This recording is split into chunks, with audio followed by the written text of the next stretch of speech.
네, 안녕하세요. 고려대학교 DSB 연구실 석사과정 소규성입니다. 오늘 소개해드릴 논문은 VIDT라는 논문이고요. 2022 ICLR에 억셉이 된 논문입니다. 그래서 네이버에서 발표를 한 논문이고요.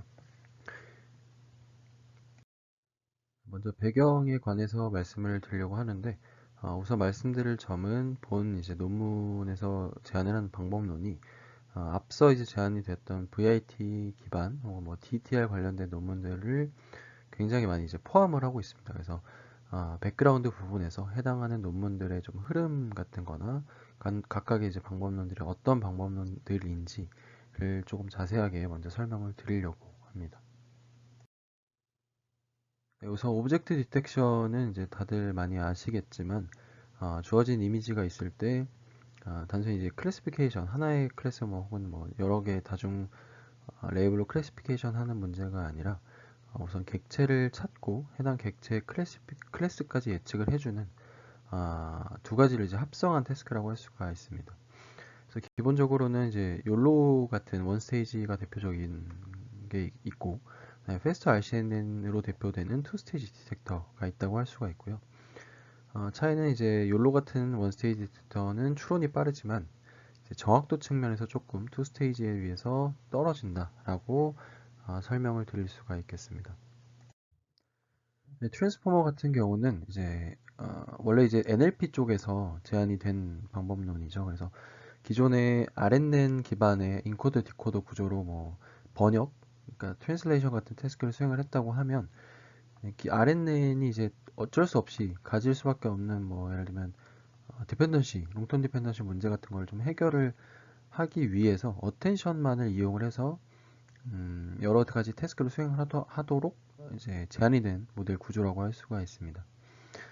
그래서 왼쪽 아래 보시는 게 이제 트랜스포머의 구조이고요. 굉장히 유명한 도식이죠. 그래서 인코더 디코더 구조가 있는데 이때 이 토큰들을 연산을 할 때 어떤 옥토 리그레시브하게 인코딩을 하는 게 아니고 어텐션 기반으로 해서 이제 글로벌한 어텐션으로 이제 연산을 하게 되죠. 그래서 그 연산된 걸 바탕으로 디코더에서는 오토 리그레시브하게 뭐 번역 같은 경우는 이제 아웃풋을 출력을 한다. 이런 구조로 이해를 하시면 될 것 같습니다.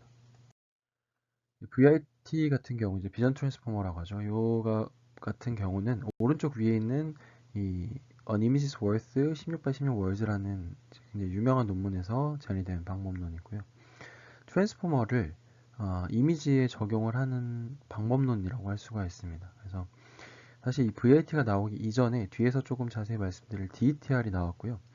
DETR 같은 경우는 트랜스포머 구조를 그대로 입력을 한 어떤 디텍션을 위한 방법론이라고 하면 VIT는 이제 우선 클래시피케이션을 위해서 저희가 그 인코더만을 사용을 하죠. 디코더가 아니고 인코더만을 사용을 하는데 이때 이제 NLP에서의 토큰을 플래튼을 해서 넣는 방식을 이미지에도 마찬가지로 적용을 해서 이런 식으로 그 패치를 일렬로 나열해서 인베딩을 넣어주게 됩니다. 그래서 그렇게 연산을 한 결과를 가지고 뭐 CLS 토큰이 있다고 하면 CLS 토큰을 가지고 클래시피케이션을 수행을 하는 그러한 구조라고 할 수가 있겠습니다. 그래서 앞서 말씀드렸다시피 그 배경으로서 이 네 가지에 대해서 먼저 설명을 드리고 넘어가려고 합니다. 그래서 DTR은 이제 앞서 말씀드린 대로 VIT 구조보다 조금 더 빠르게 발표가 된 논문이고요. DDTR 같은 경우는 디포머블 DTR이라고 해서 DTR이 이제 컨버전스가 좀 느리고 이제 멀티 스케일 피처를 사용을 하기 어렵다는 그런 특성들을 좀 보완을 한 논문이라고 할 수가 있고요. 스윙 트랜스포머 같은 경우는 그러니까 VIT 구조에 대해서 그 디텍션이나 세그멘테이션을 수행을 할 수 있도록 멀티 스케일의 연산을 하도록 하는 뭐 시프티드 윈도우 연산 뭐 이런 거 많이 들어보셨을 텐데 그런 거를 바탕으로 이제 VIT 연산을 해주는 그런 방법론이라고 할 수가 있고요. 욜로스 같은 경우는 VIDT랑 굉장히 유사한데 뒤에서 조금 더 자세히 설명을 드리도록 하겠습니다. 욜로스 같은 경우는 VIT를 바탕으로 가지고 이제 디텍션을 하는 그러한 구조라고 이해를 하시면 될 것 같습니다. 그래서 먼저 DTR에 대해서 말씀을 드리도록 하겠습니다. DTR 같은 경우는 Detection with Transformers라는 이름을 약자라고 할 수가 있고요. 트랜스포머와 이분 매칭 기반으로 하는 새로운 디텍션 구조를 제안을 한 그러한 좀 의미 있는 구조라고 할 수가 있습니다.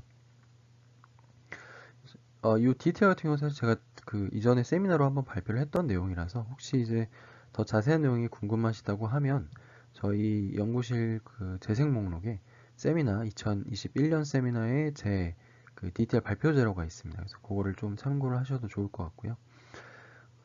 어쨌든 DTR 같은 경우는 그 이 디텍션을 수행을 할 때 다이렉트 셋 프리딕션 문제로 접근을 하게 됩니다. 다이렉트 셋 프리딕션이라고 하면 그 여기서 보시는 것처럼 저희가 일반적으로 뭐 어떤 RPN 네트워크를 쓴다고 하면 RPN을 태우고 여기서부터 나오는 피처를 가지고 뭐 리그레션을 하고 그 다음에 클래시피케이션을 하고 이런 식으로 하는 게 이제 일반적인 디텍션이라고 하면 이 DTR 같은 경우는 이 박스들을 그대로 넣어주게 됩니다. 디코더에서 이 100개로 보통 설정을 하는데 100개를 그대로 넣어주게 되고요. 그렇게 했을 때 결과물로서는 요 하나가 그러니까 그릇이라고 생각하시면 되는데 이 그릇 하나가 이미지의 오브젝트 하나랑 바인딩이 된다 혹은 1대1로 매칭이 된다라고 이해를 하시면 될 것 같습니다. 그래서 1대1로 매칭이 된다고 하면 그 저희가 일반적으로 CNN 기반의 뭐 투스테이트 디텍터 같은 데서 굉장히 많이 쓰는 RPN이라든지 NMS 같은 약간의 이제 좀 인덕티브 바이스가 좀 많이 들어간 핸드크래프티드 엔지니어링이 필요가 없다는 굉장히 큰 장점이 있을 수가 있고요. 확장성도 높고 그 다음에 이제 어텐션 메커니즘을 활용을 하기 때문에 큰 물체 탐지에 대해서 CNN 기반 모델에 비해서 더 높은 성능을 보여줬다라고 할 수가 있겠습니다. 그래서 요게 이제 그 DETR이 이루어지는 그러한 도식이라고 이해를 하시면 될 것 같고요. 그래서 DTR 구조 같은 경우는 다음과 같습니다. 그래서 인코더가 있고, 그다음 디코더가 있죠. 그래서 일반적으로 NLP에서 사용을 했던 인코더, 디코더 구조의 트랜스포머랑 동일하다고 생각을 하시면 되고요. 다만 이때 그 과정을 좀 간략하게 말씀을 드리면, 인코더에 넣을 때 CNN, 사전학습된 CNN, 뭐 이미지넷 같은 걸로 트레이닝 된 CNN을 가지고 피처맵을 생성을 하게 됩니다. 이 피처맵을 가지고 이러한 식으로 플래튼을 해주게 되고요. 그럼 요 하나가 토큰이 되겠죠. 그럼 토큰들을 인코더에서 어텐션 연산을 수행을 한 다음에 이 디코더가 조금 중요할 수가 있는데요. 디코더에서 앞서 말씀드린 그 빈 그릇이라고 부르는 오브젝트 쿼리를 입력을 하게 됩니다. 이때 이제 논문에서는 100개를 사용을 하게 되고요. 이 100개를 넣어서 이 오브젝트 쿼리들 간에 어텐션도 수행을 하지만 이 인코더에서 그 계산이 된, 연산이 된, 혹은 뭐 트랜스포메이션이 된 그 이미지 피처들을 받아서 어텐션을 다시 한번 수행을 해주게 됩니다. 이렇게 되면 이상적으로는 각 쿼리 하나가 물체 하나, 그러니까 오브젝트 그 이미지 하나에 이미지에 있는 물체 하나랑 1대1로 매칭이 되게 됩니다. 그러니까 만약에 하나가 있다고 하면 파란색이 매칭이 되고 나머지는 다 노 오브젝트로 매칭이 되는 그런 식으로 이제 예측을 수행을 하게 되고요. 그래서 이렇게 크게 네 가지 과정을 거쳐서 이게 이제 최종적으로는 오브젝트 쿼리들이 피드포워드 네트워크를 타고 각각이 클래시피케이션과 바운딩 박스 리그레션을 수행을 하게 됩니다. 여기서 이제 바이파르타이트 매칭이라는 게 1대1 매칭에 이제 학습을 하는데 굉장히 중요하기도 하고 뒤에 말씀드린 욜로스라든지 VIDT도 요거를 사용을 하기 때문에 조금 더 자세히 말씀을 드리도록 하겠습니다. 그래서 바이파르타이트 매칭 같은 경우는 제가 이상적으로 요 모델을 가지고 추론을 했을 때 이 박스 하나가 오브젝트 쿼리 하나가 오브젝트 하나랑 매칭이 되는 게 이제 가장 이상적인 형태이기 때문에 저희가 학습을 할 때 그런 식으로 이제 매칭을 시켜서 학습을 하게 됩니다. 백프로피케이션을 매칭을 한 뒤에 백프로피케이션을 해준다고 이해를 하시면 되는데 이 매칭이라고 하면 말 그대로 여기 보시는 것처럼 이 빨간색 같은 경우는 이 이미지에 이제 갈매기 하나랑 매칭이 되겠죠. 그리고 노란색도 갈매기, 그리고 초록색은 이제 잘못 매칭이 된 상태라고 할 수가 있고, 이걸 이제 그라운드 트루스랑 비교를 해보면, 이 나머지들은 다 노 오브젝트랑 매칭이 되는 걸 확인하실 수가 있습니다. 그래서 이 매칭을 수행을 할 때, 헝가리안 알고리즘이라는 이제 알고리즘을 기반으로 매칭을 수행을 하게 되고요. 간단하게 말하면 이 순열과 이 그라운드 트루스의 그 박스들의 순열 간에 최선의, 그러니까 각각 이제 특정 로스를 가장 최소화시키는 최선의 순열을 찾아준다고 이해를 하시면 됩니다. 그래서 그 매칭 순열을 찾을 때의 로스는 이 아래와 같이 진행이 되고요. 그래서 그냥 단순하게 말하면 클래스 예측을 잘 하느냐, 그리고 박스 좌표도 예측을 잘 하느냐 라는 걸 가지고 이걸 기준으로 해서 특정 오브젝트 쿼리와 그라운드 트루스 하나 간의 1대1 매칭을 수행을 해주게 됩니다.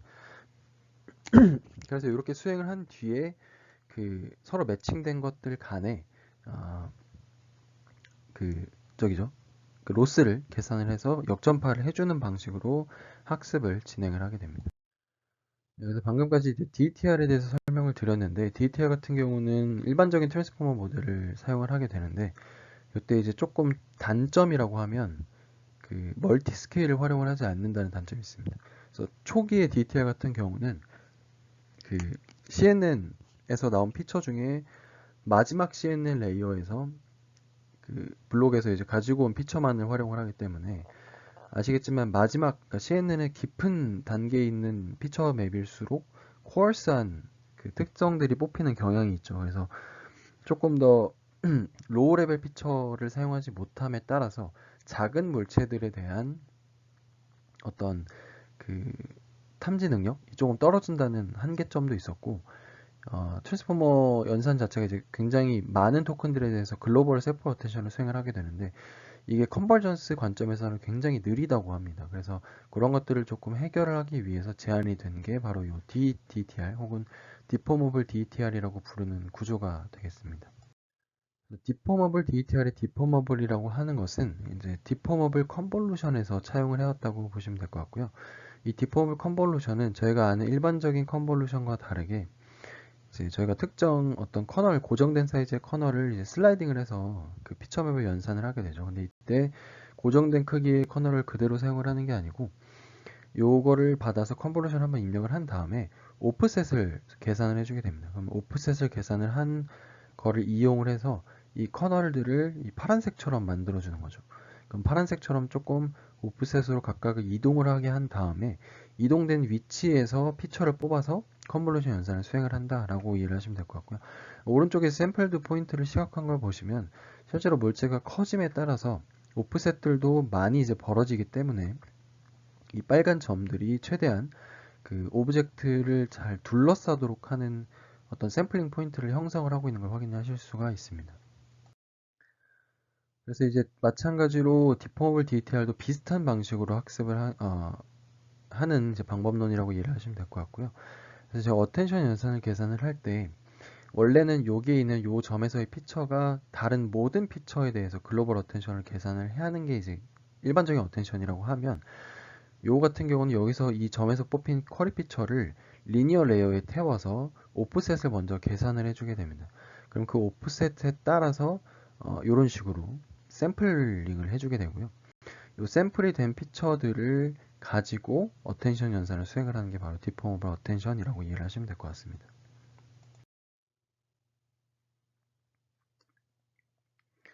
그래서 조금 간략하게 도식화를 한 걸 보시면 이제 이 DTR이 이런 식으로 모든 곳을 어텐션을 준다라고 하면 디포머블 같은 경우는 샘플 포인트가 4일 때 앞서 이제 멀티 스케일을 DTL에서 사용하지 못한다고 했는데 디포머블 같은 경우는 멀티 스케일을 샘플링을 하기 때문에 연산적인 부담이 훨씬 줄어드는 그 이유가 줄어들기 때문에 이런 식으로 멀티 스케일도 활용을 할 수가 있게 되는 거죠. 그래서 이 점으로부터 이런 식으로 다른 이제 스케일의 피처 맵에도 그 어텐션을 걸어줄 수가 있고요.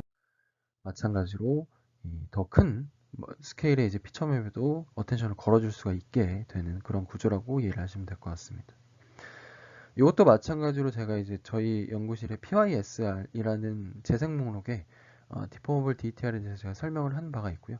혹시 자세히 좀 더 궁금하신 분은 해당 영상을 참고하시면 좋을 것 같습니다.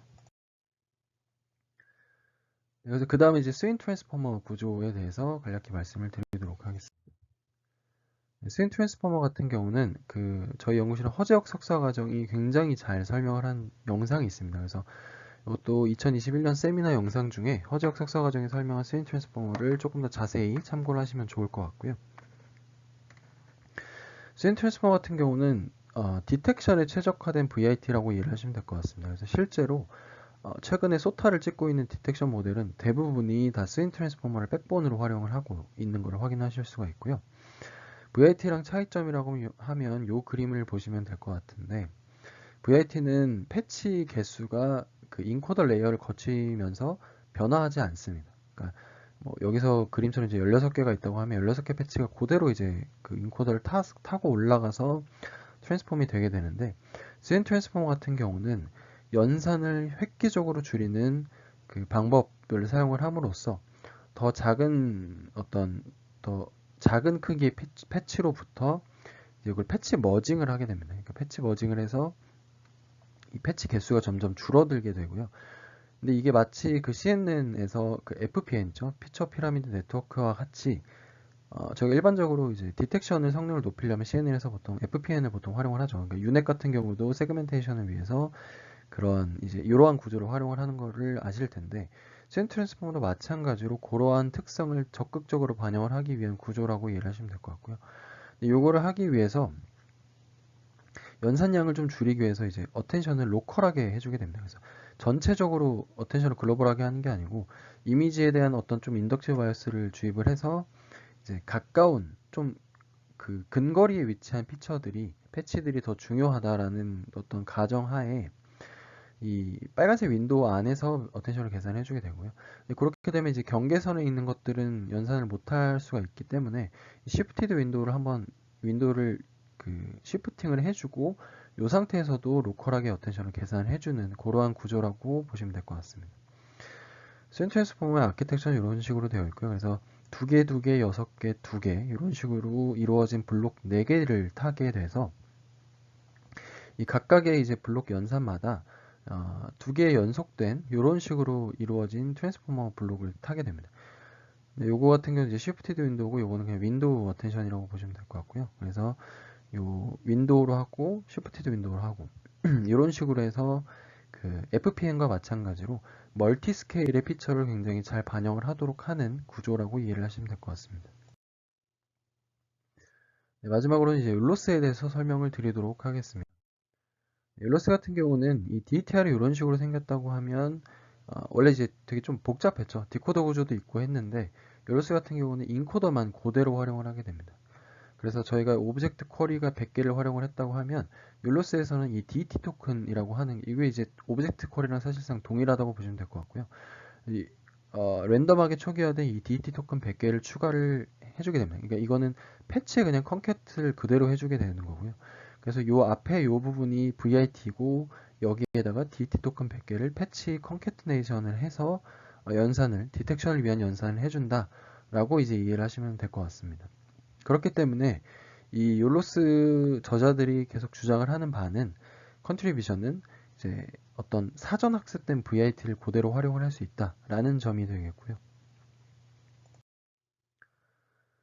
구조는 사실 VIT랑 동일합니다. 그래서 여기 보시면 DT 토큰을 이제 트렁케이티드 노멀 디스트리뷰션으로 초기화를 해주게 되고요.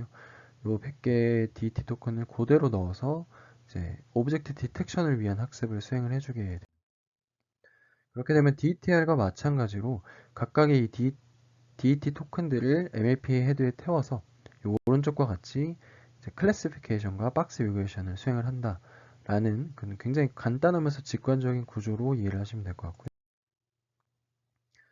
그래서 DTR과 차이점은 앞서도 말씀드렸지만 이제 인코더만 활용을 한다는 차이가 있겠고, DTR 같은 경우는 CNN에 대해서만 사전 학습을 수행을 하지만, 그러니까 뭐 혹은 이 피처를 뽑을 때 뭐 세인 트랜스포머를 사용을 하기도 하지만 어쨌든 이 디텍션을 위한 구조 자체를 사전 학습을 하지는 않는다라는 특성이 있는 반면에 율로스 같은 경우는 VIT 구조를 그대로 활용을 하기 때문에 사전 학습된 가중치를 활용을 할 수 있다라는 게 특징이라고 볼 수가 있습니다.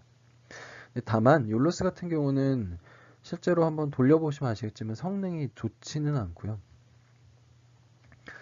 실제로 그 이미지넷으로 어떤 프리트레이닝을 하거나 뭐 셀프 슈퍼바이스드 러닝으로 VIT를 했을 때 막 드라마틱하게 디텍션 성능이 증가하지는 않습니다. 그래서 저자들이 약간 퓨처워크로 남겨놓고 있는 부분은 VIT를 어떤 식으로 사전 학습을 했을 때 디텍션을 위한 그 욜로스 구조를 활용을 했을 때 디텍션을 위한 좋은 초기 가중치로 활용을 할 수 있다라는 것을 찾는 게 어떠한 이 욜로스 구조를 제안하면서 저자들이 좀그 제기를 하고 있는 제안을 하는 어떤 퓨처워크라고 이해를 하시면 될 것 같고요.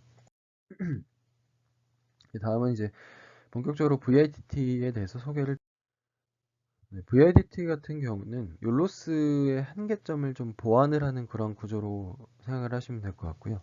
욜로스의 한계점을 지적을 하고 있는 두 가지 큰 부분은 첫 번째로는 캐노니컬 VIT를 사용을 한다는 점, 그리고 넥 구조를 활용을 하지 않는다는 점입니다.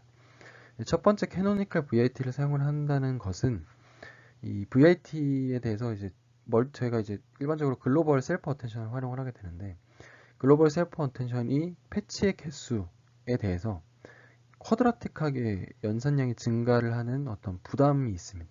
연산적인 부담이 생기게 되는데, 그거를 율로스는 그대로 활용을 하고 있기 때문에 패치 개수가 늘거나 모델의 크기를 키웠을 때 그 성능의 증가 대비 어떤 늘어나는 레이턴시의 폭이 굉장히 크다는 걸 확인하실 수가 있습니다.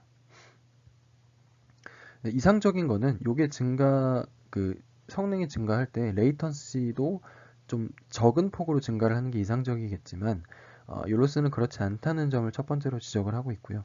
그다음에 넥 구조를 활용을 하지 않는다는 점인데, 일반적으로 저희가 DTR도 마찬가지고 이제 인코딩을 시킨 다음에 이거를 디코딩을 하는 어떤 넥 구조가 존재할 때 더욱 좀 뛰어난 성능 혹은 뭐 여러 가지 디텍션에 필요한 기법들을 활용을 하게 될 수가 있는데, 율로스 같은 경우는 그렇지 못하다는 거죠. 그래서 넥 구조가 없기 때문에 파인 그레인드 피처를 사용하기 어렵고, 그리고 억실러리 로스 같은 좀 외적인 기법 같은 걸 사용을 하기 어려워서 성능을 증가시키는데 한계가 있다라는 거를 이제 가장 큰 한계점으로 지적을 하고 있습니다. 그래서 첫 번째로 그 스케일러블하지 않다는 점에 대해서는 여기 이제 뒤에서 말씀드리는 어텐션 메커니즘 중에 이제 새로운 뭐 램이라는 어텐션 메커니즘을 제안을 하고 있습니다. 그래서 요거를 도입함으로써 어떤 연산적인 부담을 줄이면서 저희가 이제 디텍션에 굉장히 활용을 많이 해야 하는, 혹은 뭐 일반적으로 저희가 이제 많이 활용을 하니까 했을 때 훨씬 성능 개선을 기대할 수 있는 백본, 즉 스렌 트랜스포머를 활용을 하게 될 수 있다는 장점을 가지고 오는 그러한 그 방법론을 이제 제안을 하고 있고요. 그다음에 두 번째로 이제 넥 구조를 이제 추가를 하게 돼서, 여기 보시면은 일반적인 VIT가 여기에 이제 요거 스렌 트랜스포머 사용하지 않는 구조라고 하면, VIDT 같은 경우는 넥 구조를 추가를 해서 한 번 더 연산을 한 다음에 그 오브젝트 디텍션 예측을 수행을 하게 됩니다.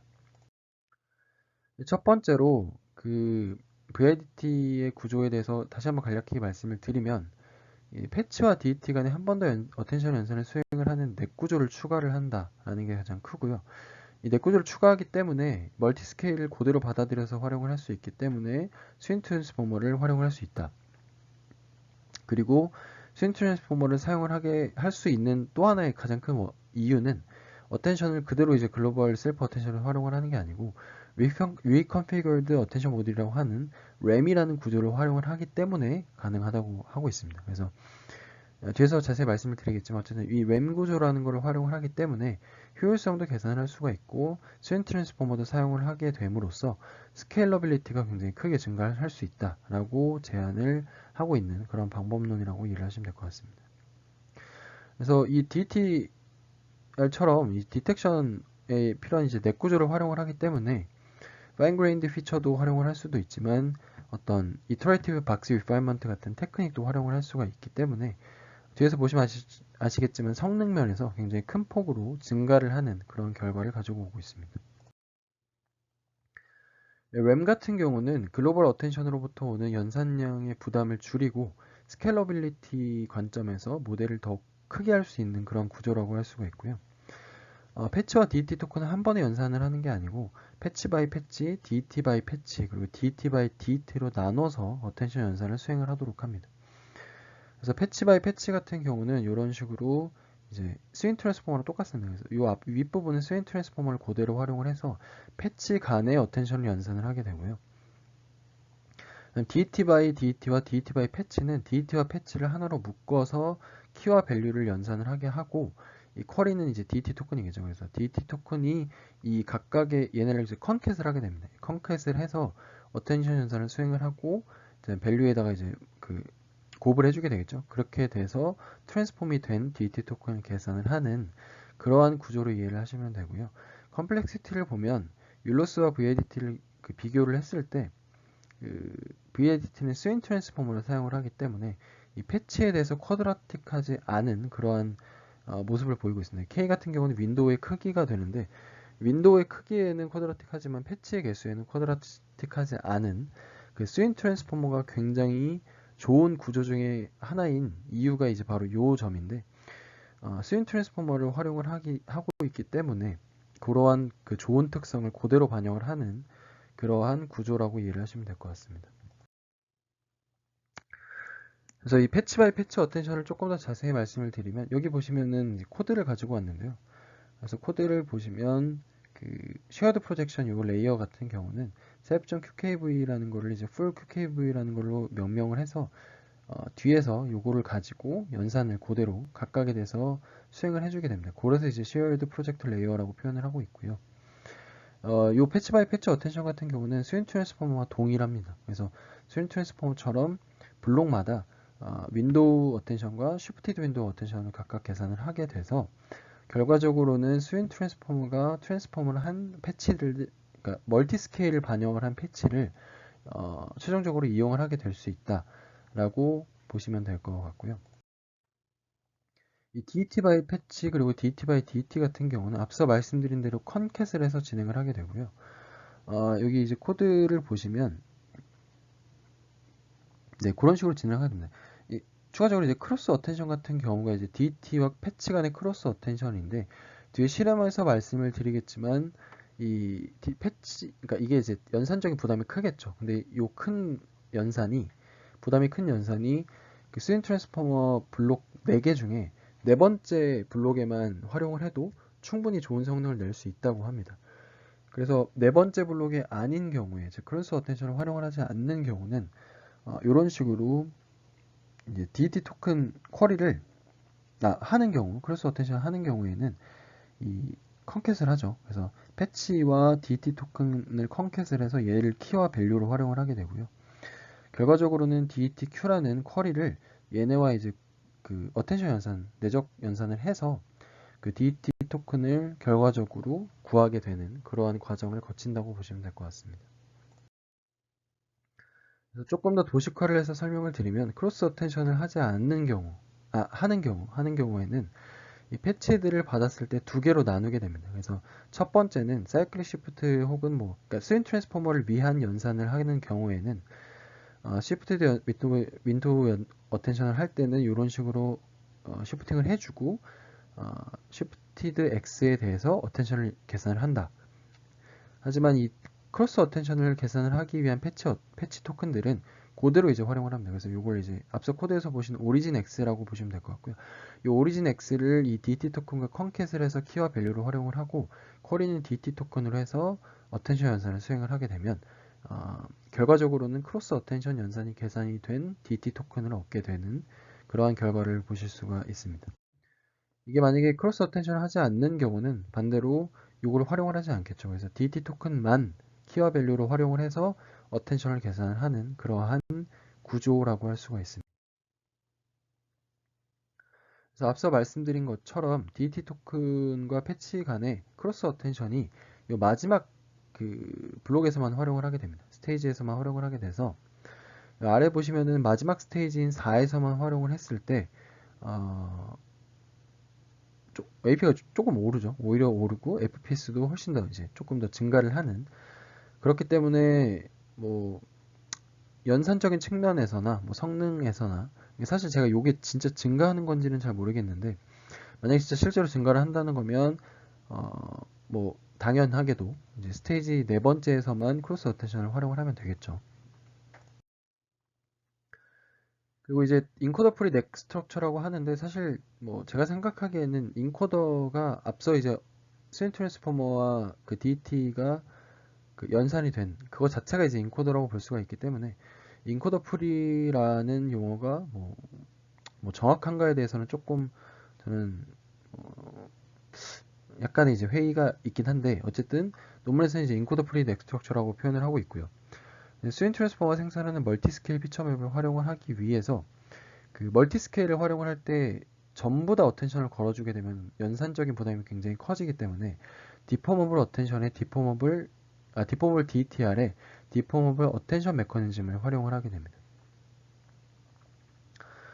그래서 앞서 말씀드린 대로 VITT 같은 경우 스윈 트랜스포머 자체가 파인 그레인드 피처를 추출을 하기 때문에 인코더가 필요가 없다라고 표현을 하고 있고, 그래서 아래 연산을 수행을 하게 되는데, 이 넥 구조에서는 DT 토큰을 입력을 해서 DT 토큰 간의 이제 어텐션을 계산을 하게 되고요. 요거는 DTR도 마찬가지지만 거기서 이제 오브젝트 쿼리들이었죠. 얘네들끼리 어텐션을 계산을 하게 됨으로써 앞서 말씀드린 그런 바이파타이트 기반의 1대1 매칭이 훨씬 더 잘 수행되게 하는 그러한 효과를 갖는다라고 이해를 하시면 될 것 같고요.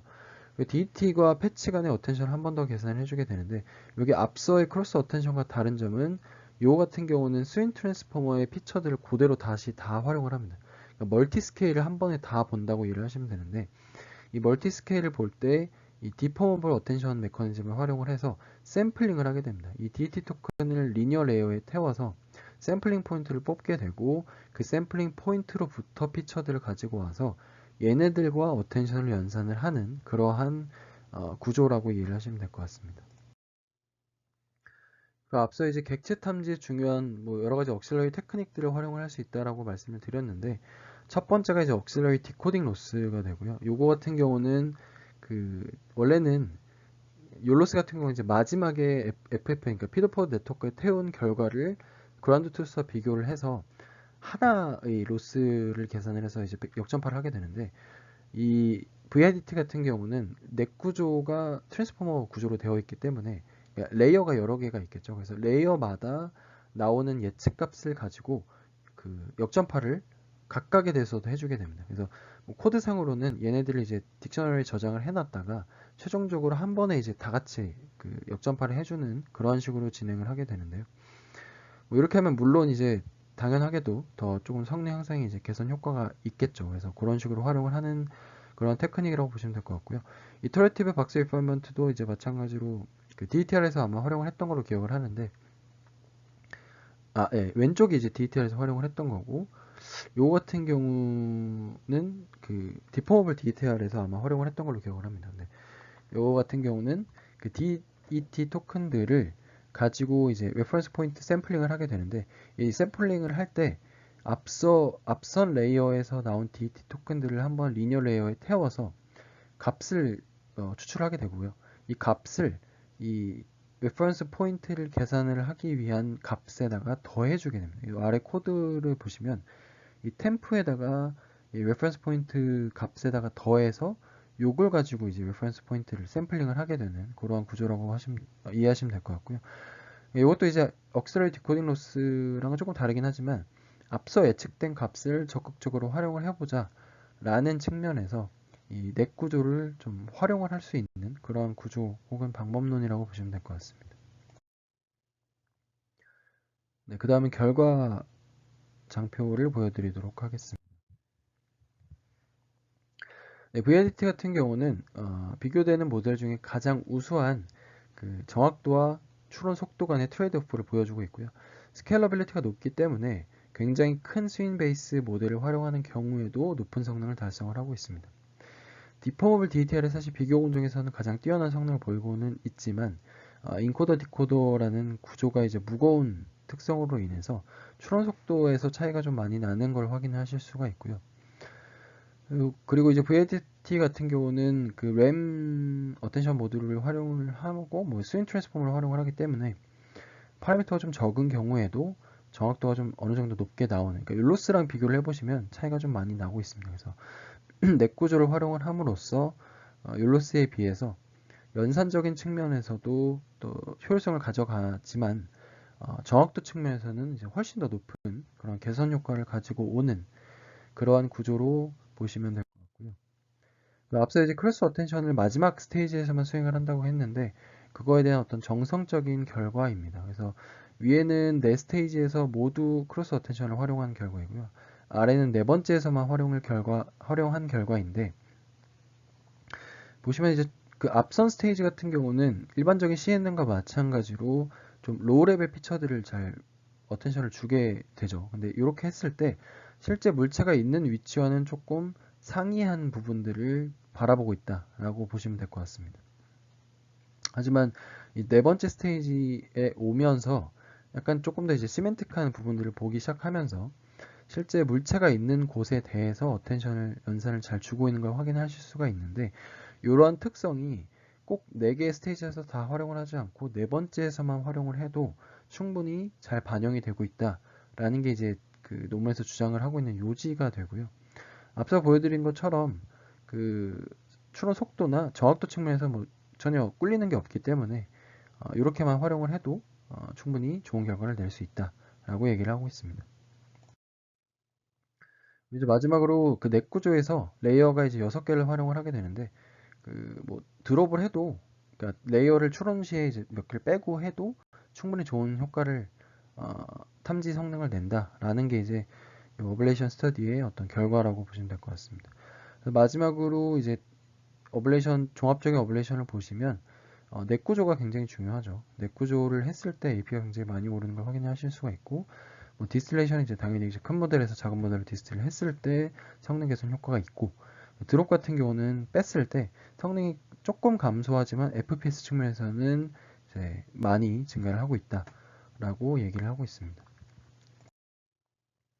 네, 오늘 소개해드릴 논문 VIDT에 대한 설명은 여기까지이고요. 네, 긴 발표 들어주셔서 감사합니다.